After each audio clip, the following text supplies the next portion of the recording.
దొతొచిన్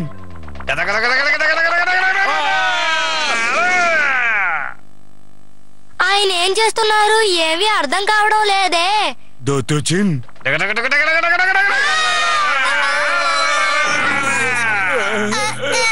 మీరిద్దరు ప్రత్యేకమైన వాళ్ళు ఒక ప్రమాదకరమైన చోట్లో ఉన్నారు.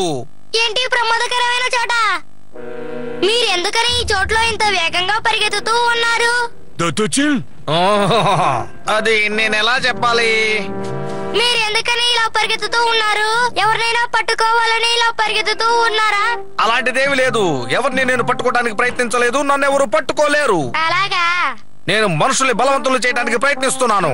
మనుషుల్ని బలవంతుల్లాగా చేయబోతున్నారా? దొతొచిన్ నీకు తెలియదు అనుకుంటాను. మనుషుల కంటే మృగాలకి చాలా బలం ఎక్కువగా ఉంటుంది. మీరు చెప్పేది నిజమేనా?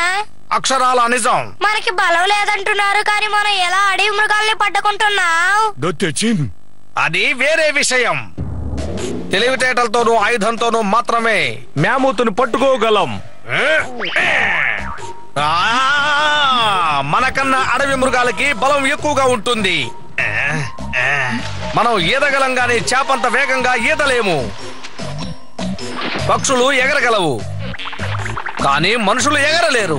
డామని కింద పడిపోతారు. మనం పరిగెత్తగలం, కానీ చిరుతపుల కన్నా వేగంగా పరిగెత్తలేము. కానీ మనం మాత్రం ఎలా ఇలా చేయగలుగుతున్నాం? ప్రయత్నం చేస్తే మనం ఏదైనా సాధించవచ్చు.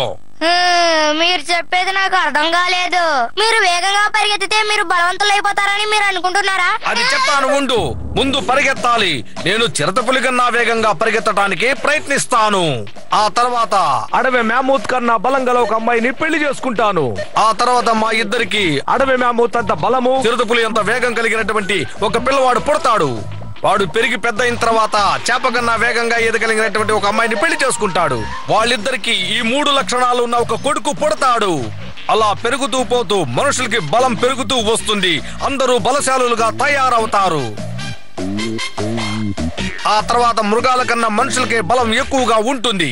ఇది అద్భుతమైన ఆలోచనే.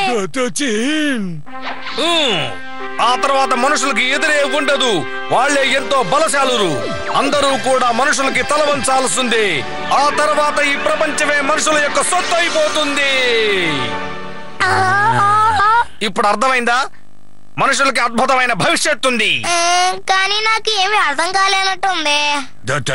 నేను చెప్పింది తప్పకుండా మీరు అర్థం చేసుకోలేరు, ఎందుకంటే మీరు మామూలు మనుషులు. సరే, నేను వస్తాను. కానీ మీరు ఎక్కడికి వెళ్తున్నారండి? ఇప్పుడు నేను వెళ్ళి ఒక పులిని పట్టుకోబోతున్నాను. కావాలంటే మీ ఇద్దరు కూడా నాతో రావచ్చు.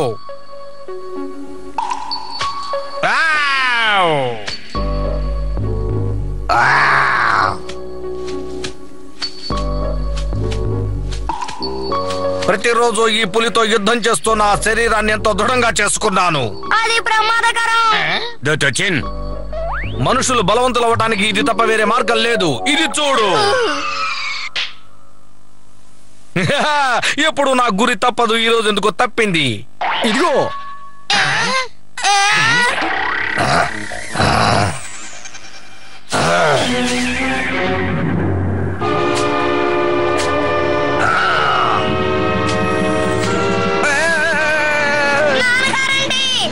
ఏమంటున్నావు? ఆ మనిషి మీ నాన్నగారా?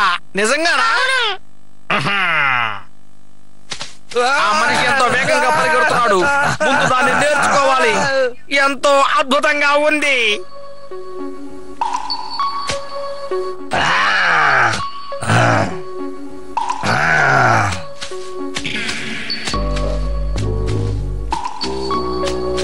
నాన్నగారు ఎందుకు ఆ చోట్ల నిద్రపోతున్నారు? అది నిజంగా చాలా ప్రమాదం. అలాగే అలాగే, దగ్గరకు రా. ఇప్పుడు ఏదో ఒకటి చేసి అతన్ని కాపాడాలి. ఆ పులి దృష్టిని మనం ఇప్పుడు మరల్చాలి.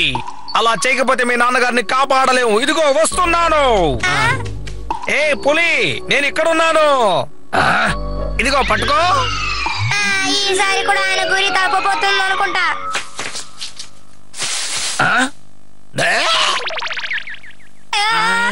ఖచ్చితంగా అది నా దగ్గర ఇరుక్కుంటుంది.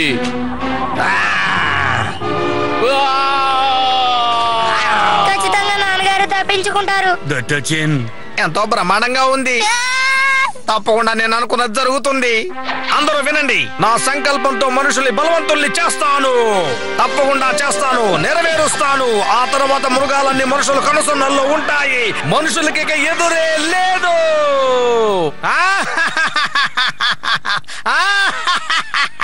ఆయన ఏం చెప్పబోతున్నారో అర్థం కావడం లేదు. ఆయన వల్ల మనకు సమస్యలే. దొదోజిన్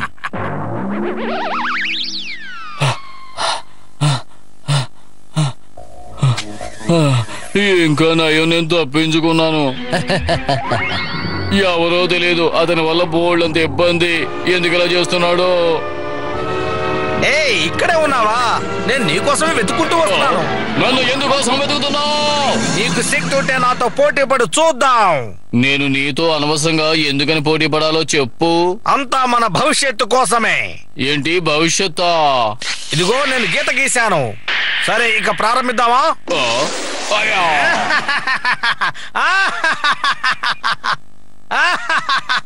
నేను గెలిచాను. నా శక్తిని నేను నిరూపించాను. నాకన్నా శక్తివంతుడు లేనే లేడు. నన్నెవరు ఎదురించలేరు. మనుషుల్ని బలవంతుల్ని చేస్తాను. అందులో తిరిగే లేదు. ఇక అందరూ కూడా ఈ ప్రపంచాన్ని ఏలుతారు. మనుషులకి తిరిగే లేదు.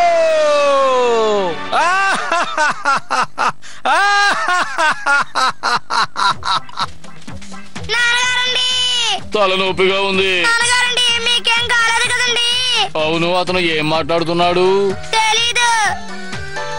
నా ఉద్దేశంలో అతను వేగంగా వెళ్లి ఆ కొండ మీద కూర్చున్నాడు అనుకుంటాను.